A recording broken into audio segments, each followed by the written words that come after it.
Spirit Airlines is on shaky footing after JetBlue Airways' proposed $3.8 billion takeover of the budget carrier was blocked by a federal judge this week. Industry watchers say the carrier could be forced to cut its already low fares even more. Some Wall Street analysts argue the discount carrier could have to restructure, if not liquidate. Spirit's shares fell 47% after the decision was issued Tuesday. They were down another 22% on Wednesday, notching a new record low of $5.74 a share, before recovering slightly. Spirit, whose last profitable year was 2019, had challenges even before the ruling.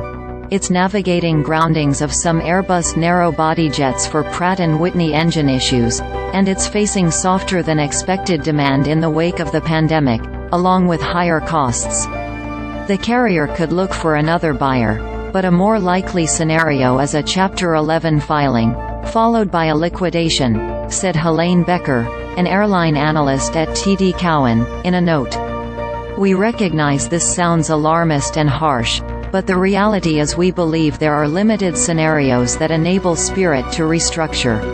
A potential bankruptcy could force the airline, known for its low fares and fees for everything else like seat selection and cabin baggage, to slash fares even more.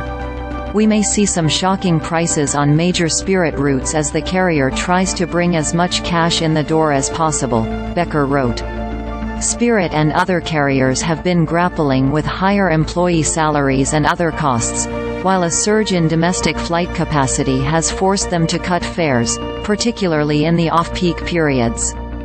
That dynamic might be good in the short term for consumers, but not for airlines that require large amounts of cash to operate. Softening demand and rising costs is squeezing from both sides, said Samuel Engel, a lecturer at Boston University's Questrom School of Business and senior vice president at consulting firm ICF. It's going to start taking a bite out of fares. In his ruling blocking JetBlue's acquisition of Spirit, Judge William Young, an appointee of former President Ronald Reagan, said the combination would eliminate the discounter airline famous for its rock-bottom fares and bright yellow planes, harming the most price-conscious consumers. JetBlue planned to take seats out of Spirit planes and rebrand them as its own, which have more creature comforts and legroom.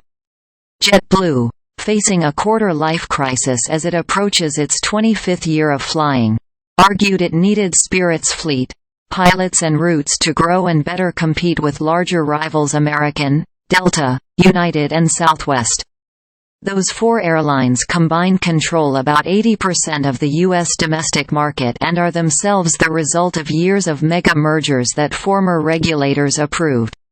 "I don't see how it benefits consumer to entrench the oligopoly of the big four airlines," said Engel.